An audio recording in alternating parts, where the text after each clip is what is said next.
You can see no spots as yet. You'll only get the spots when it's about 4 months old.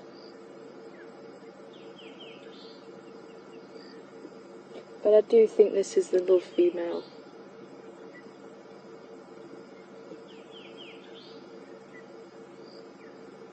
She's just a lot bolder and a lot more boisterous than the other little pup. And the other one does tend to stay back in the hole.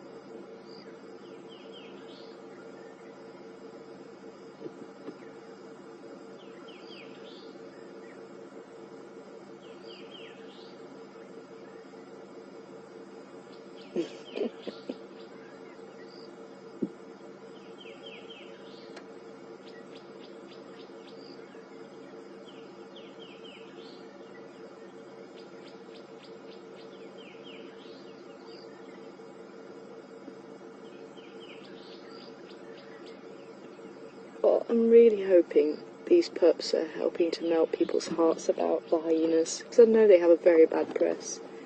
But how can you hate that face? How?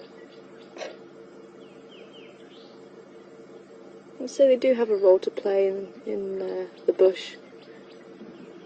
They are the caretakers of the bush. They do tend to clear up a lot of the carcasses. Remember, they can eat bone, whereas quite a number of carnivores can't. They can crack the bones on the skull, and some of the larger bones that even lions can't crack with their jaws. Is he getting very confident, hey?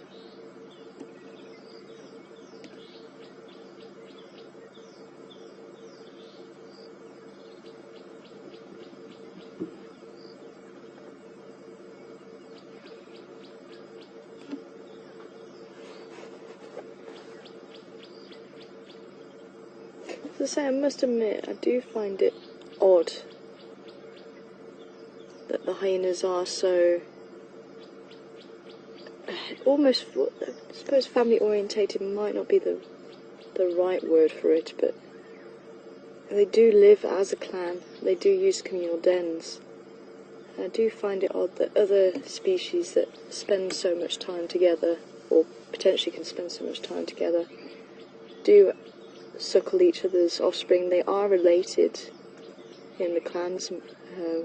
There'll be mothers and daughters and aunts, sisters, and yet they don't allo suckle as far as we know. I do find that one very odd, but as I say, it could be because we haven't observed it, and that we have seen aggression maybe from a more dominant female towards the subordinate pups. So maybe it's just been documented and we haven't actually seen any allo suckling going on.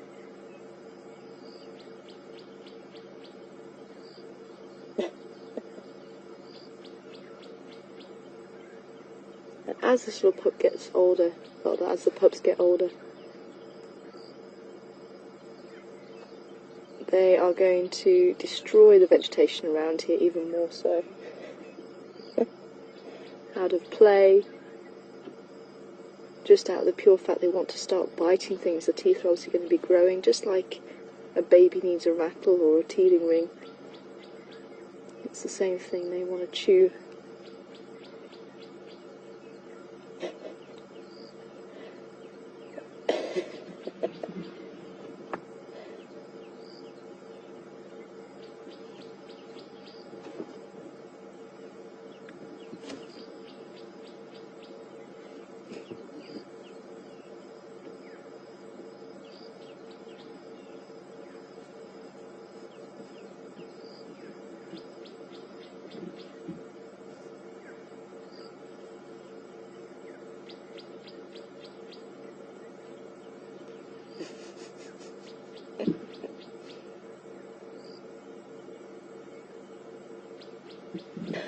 Time to wake up, Ma.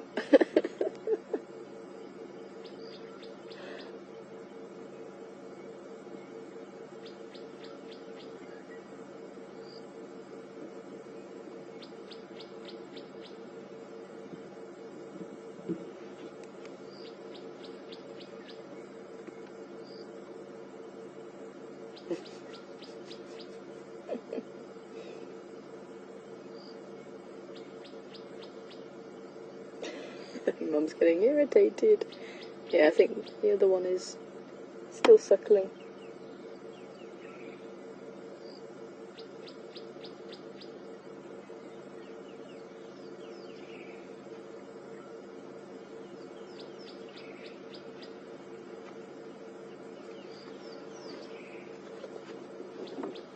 Stations and busy car and cheetah cut lines active. Cheetah cut lines active.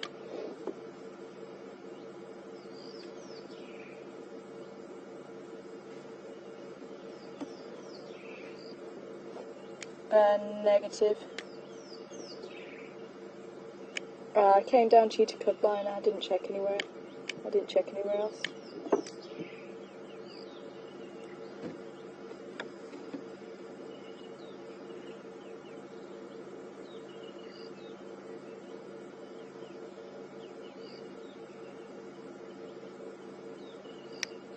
Hi, Karen in New York. Welcome on board this morning. Karen wanting to know, how do spotted hyenas mate because of the odd genitalia. I would love to see it. I think Mark saw it a few weeks ago, and I'd love to see that footage because I've never actually witnessed it. But apparently the male does have to somehow wriggle underneath the female, and he still has to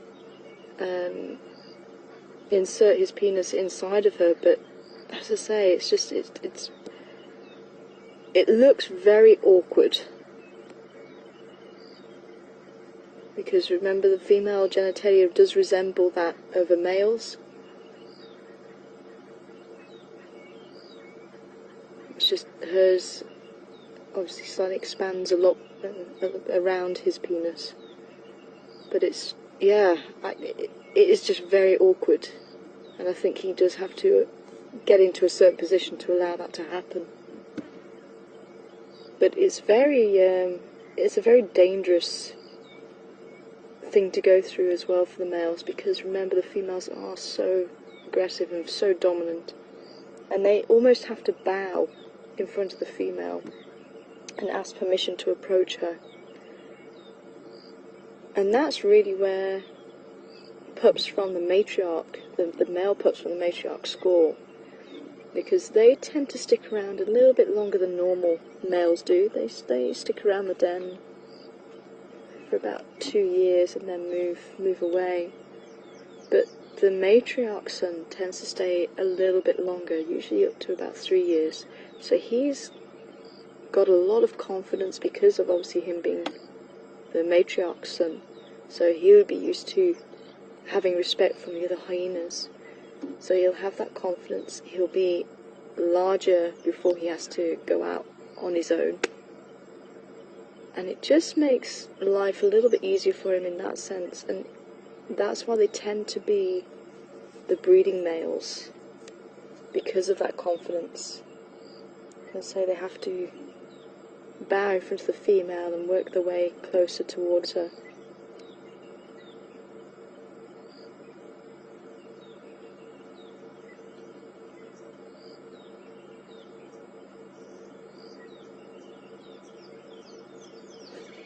Yeah, this vegetation isn't going to last too long with this little one.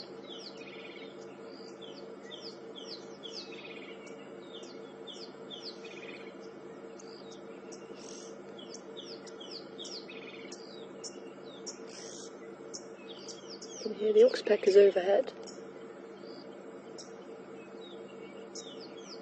So where the little one is now, if you imagine her turned the other way and lying belly to belly with her mum, that's the prime position for the more dominant of the two cubs for feeding. And then between the legs is the secondary position. I think that's where the other cub is pointing away from the mother.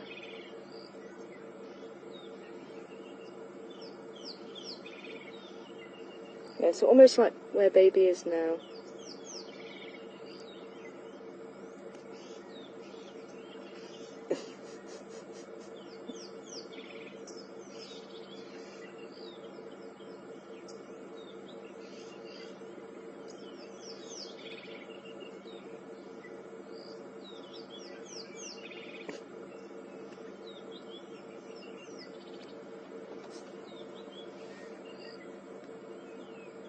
Yeah.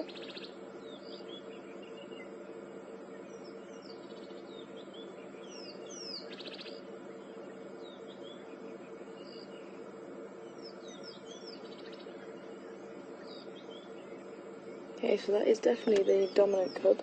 And there's the second one, just in case anybody was wondering if he's still around.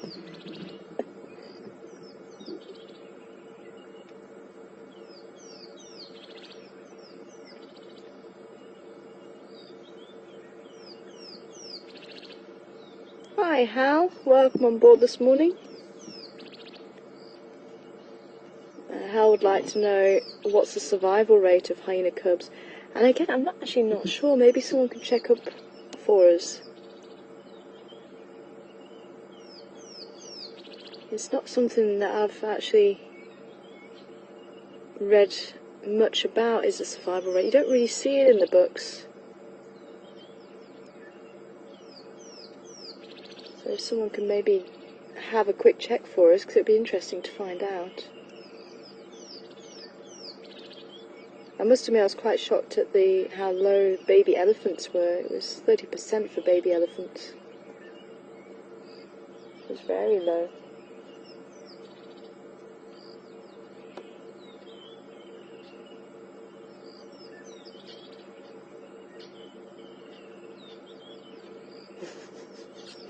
Yeah, these two are definitely going to destroy all this vegetation. That's why, especially as they get older, the hyena dens that are active, they're just bare. It's because they just get stripped of all the vegetation.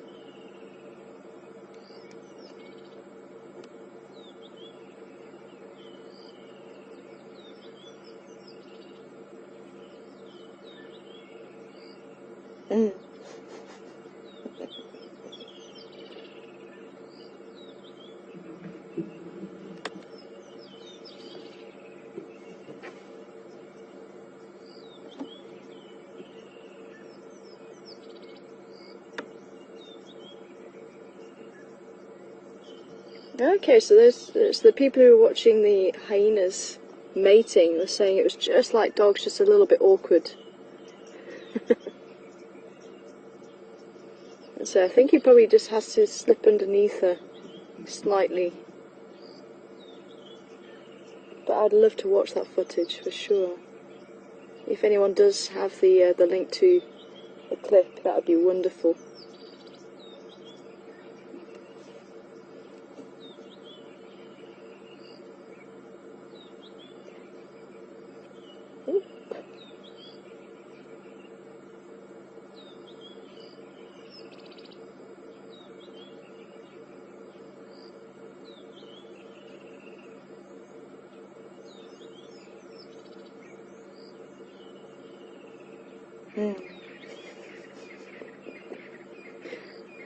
I just love the fact that they're so inquisitive.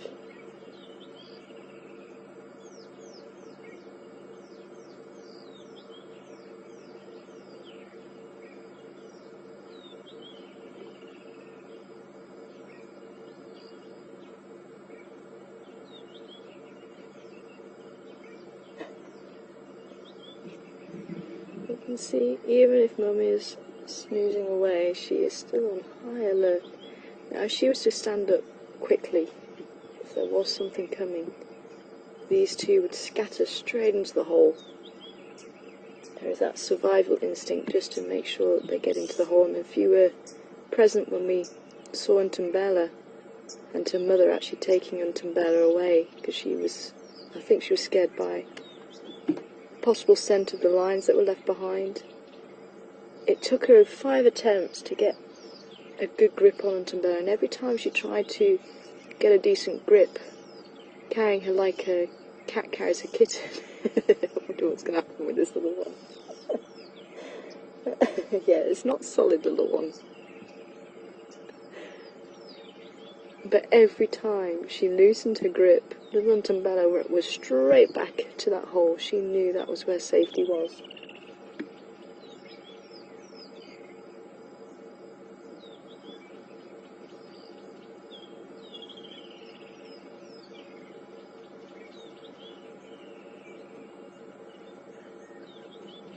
can see the babies watching Mum.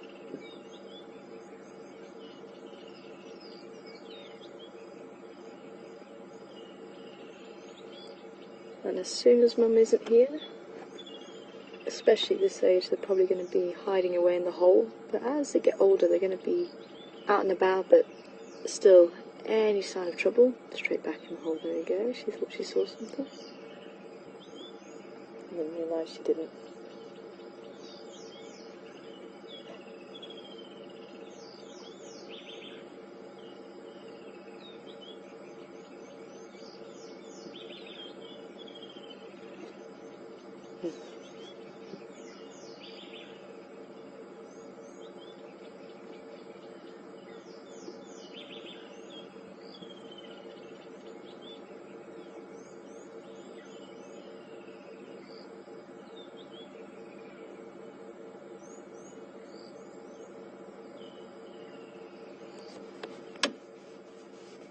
Oh, thanks for whoever looked it up. We don't have a name, but someone was saying about 60% mortality rate for baby hyenas. And I think that probably has a lot to do with the sibling rivalry as well, the siblicide between the daughters.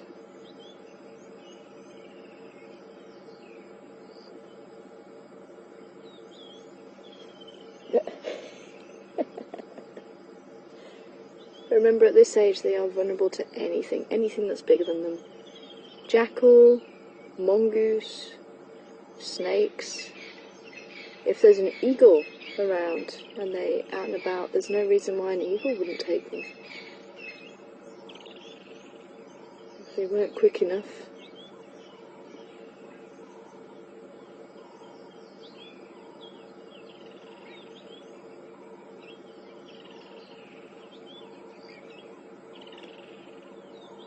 We just need the pups just to take out this bit of grass in front of us.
Can't see those porcupine claws anymore. They seem to have been moved.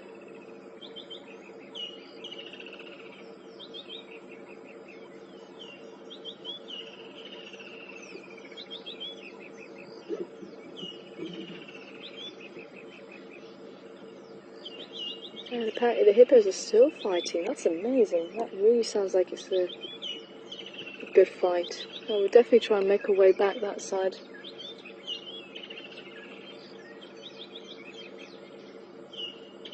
As I say, we are still quite a distance.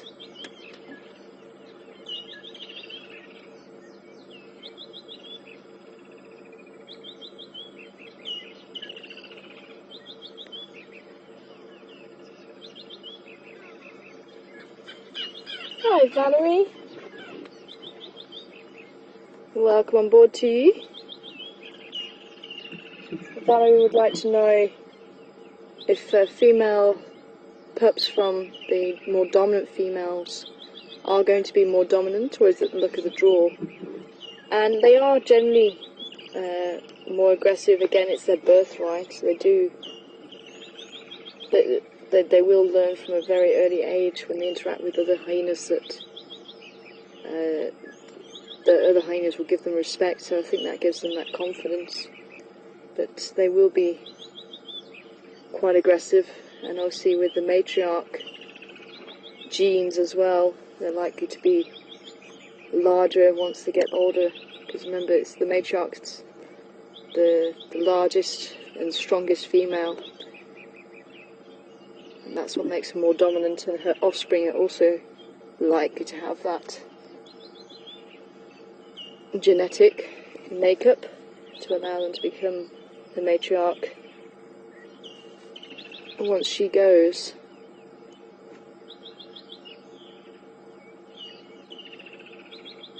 But there will be a few genetic throwbacks as well, because obviously it is genetics.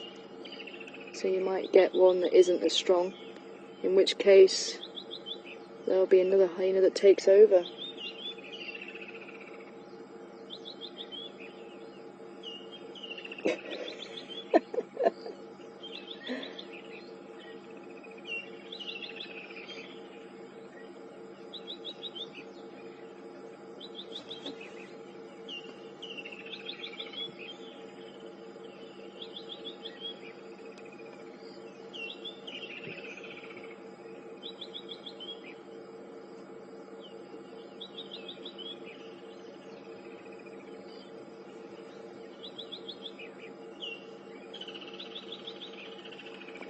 Thanks, Penny. Good to hear from you. Apparently, a study in Kruger was saying that it's actually survival rather than mortality rate that's 60%.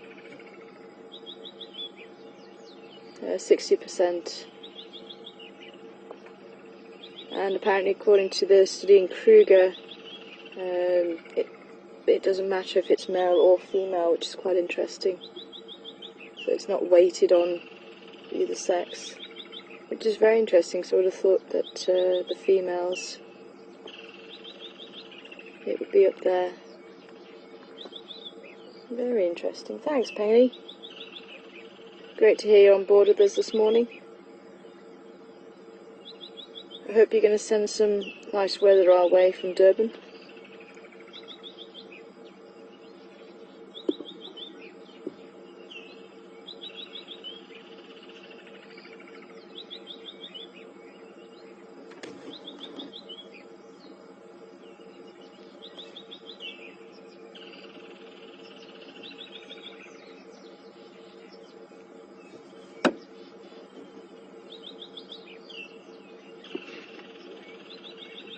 Oh, how adorable is this? Oh, my soul.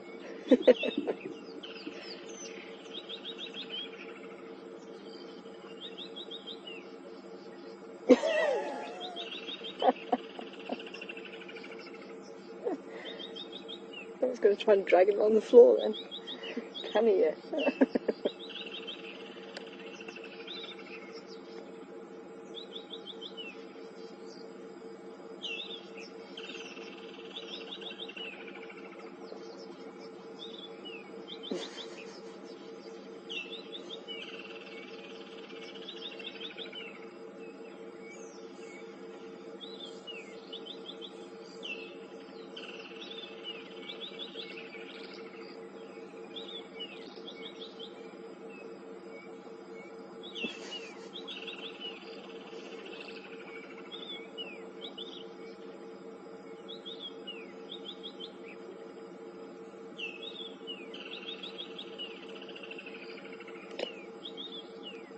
Yeah, I think I'm seeing a slight difference in colour.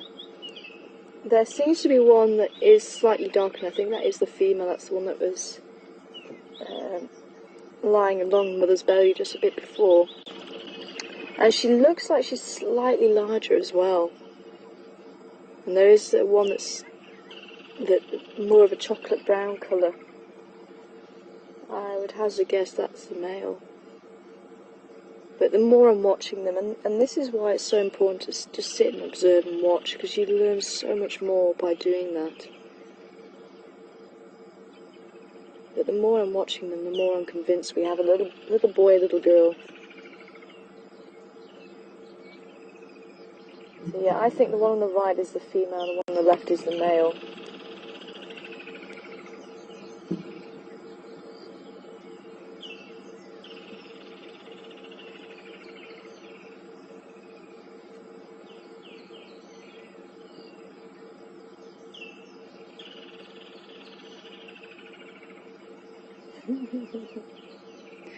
They really are full of beans this morning.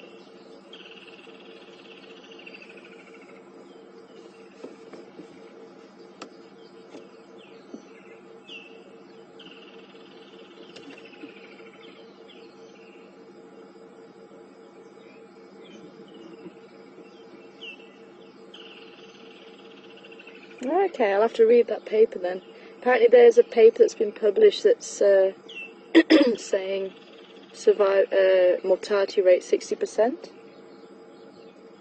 And again, it depends on where this paper's written. So it could be in the Kruger, the survival rate is 60, and it could be in other places where this paper's been written that the mortality rate is 60. And this is why it's important to have studies in different areas, because what is true for animals in one area may not necessarily be true for animals in a different area, because there's different factors that influence. It could be that the mortality rate is higher from where, if you can find out where that paper is written, that'd be great. It could be that there's other factors that influence, maybe different climate, maybe a different density of carnivores, maybe lower density of prey species. You know, anything like that can actually affect all of these things. So that's why these percentages that people come up with, and even just the statistics for an area. To say it will be for that area, but it will be different for other areas, just because of all these different factors that influence life and death, basically. Okay, so that study was in the Masai Mara.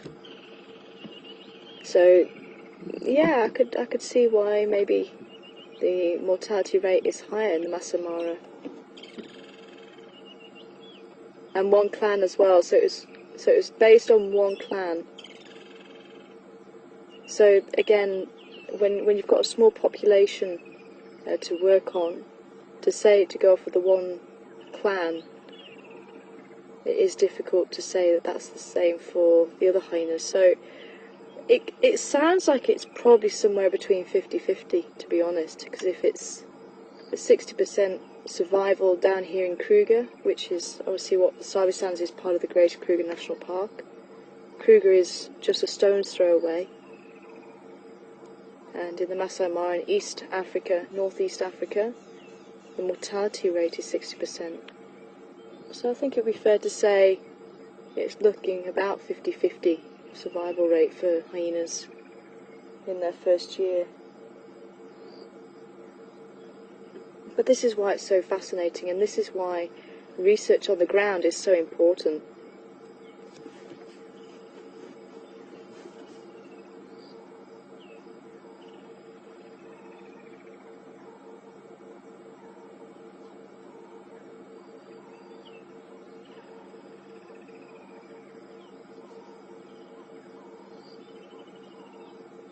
Hi, Billy Joel.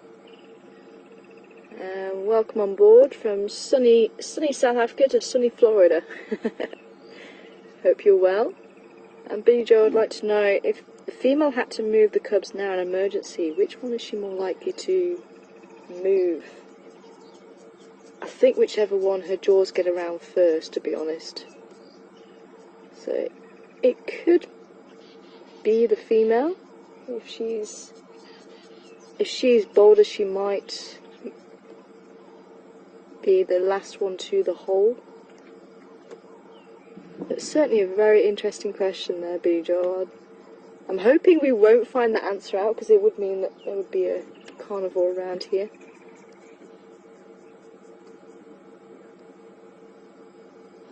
But I think, to be honest, she would also wait until danger had passed. So the safety net is actually the hole. And as I said, they'd have a scrape in the back of the hole where even the adult female, if she can't get... Some of these holes are big enough for the adults to at least get their head and their front quarters in, but there'll be a scrape at the back where even adults can't get to, and that's where the babies will go to stay protected away from large predators. So that's really their safety net. So if there is a carnivore around, like a lion again, then they would actually run to the hole, and that's obviously what happened the other day when the Matimba came through to say hello. And I think it was this female that obviously chased him away. Cubs would have been safely in the den. And then if she decided to move them, then she would move them once danger had passed. But she is a seasoned mother. You can tell she's got a few notches in her ear. She is losing her fur, which seems to happen as they get older. The fur thins out. And the fact that she had a male lion come through and she hasn't moved them, she may have lost more pups that way by moving them. Maybe she's learnt to stay put. Maybe it's because the lion didn't actually get to the den. Maybe she fended him off before he got to the den.